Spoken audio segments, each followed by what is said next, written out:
Getting the best results, the right quantity and quality of distortion from a virtual guitar amp requires two things.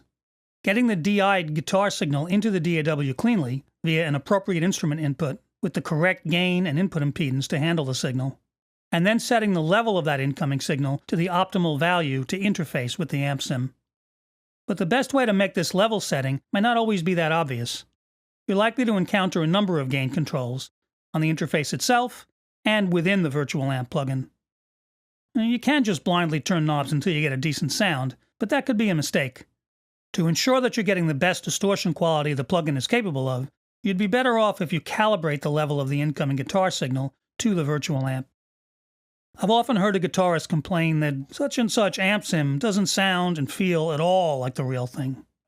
But then when I check out the hookup, I can see that they're hitting the plugin with levels that are completely different than what the real amp would see from a guitar, especially from the particular guitar they're using. Many virtual amps that are modeled from specific real amps are designed to respond as closely as possible to the real thing at the same settings of the virtual front panel knobs.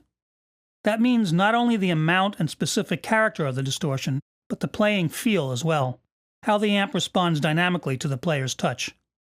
When real amps are pushed hard, their response, depending on their circuit design, can range from a tight response to a looser, more compressed feel, depending on, among other things, internal components, like the amp's rectifier circuit, which converts AC power to DC within a real amp. Modern solid-state or vintage tube rectifiers each provide a subtle but distinctly different feel, with the tube design having more so-called sag, or compression, when the amp is pushed hard. The best virtual amps model this kind of detail as well as the more obvious aspects like distortion and tone. And while subtle, model features like this can affect playing feel, and so performance, especially when it comes to solos. Even those amp models that aren't that specific in the behavior of the virtual front panel gain knobs are still likely to provide the appropriate amount of overdrive and response at more or less expected positions of the virtual amp's main drive or volume knob.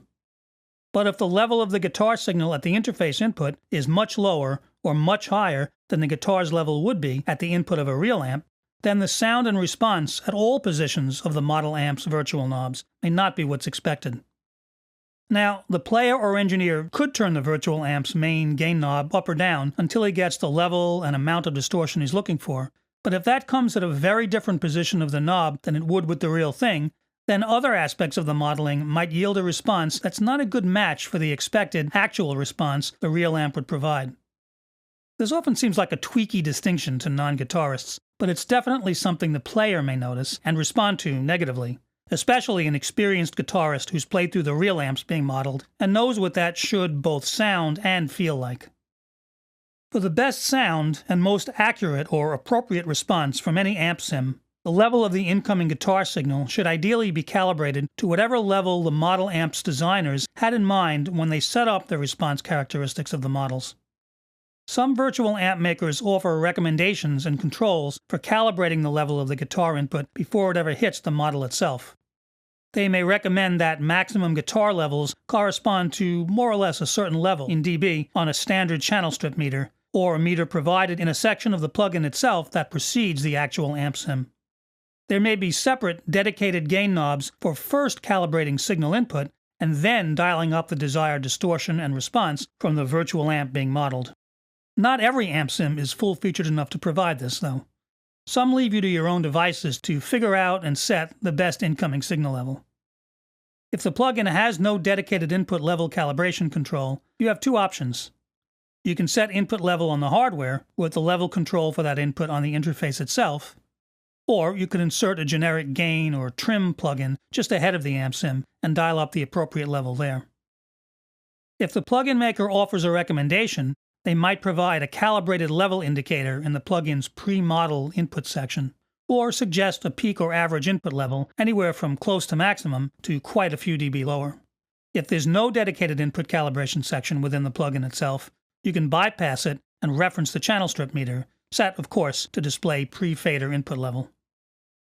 But how would you determine the best level for a particular brand of virtual amp or a specific amp model? Well, if you're intimately familiar with a particular amp and have an idea of what to expect at certain settings on the real thing, you could use that familiarity as a guide. Otherwise, there are some general similarities on how the main gain or drive knobs respond in different types of amps. For example, many vintage amps that go from clean to crunch from 1 to 10 on the amp's input gain knob might be relatively clean up to about 3 or 4 on the knob.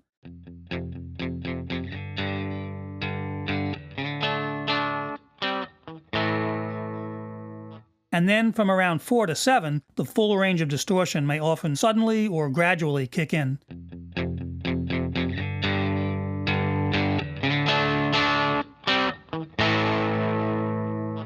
With high-gain amps, however, it's not uncommon for heavier distortion to kick in at as low as 2 on the gain knob.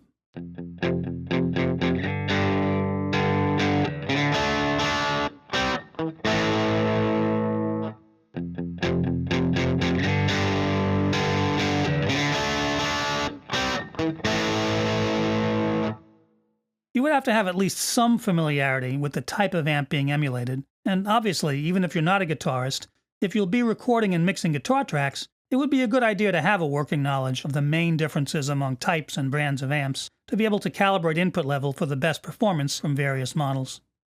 And to complicate things further, besides the 2 different input level controls you may find on some amp sims, there may be 2 output controls as well, and often the virtual amp's front panel itself may have 2 gain controls that are part of the model.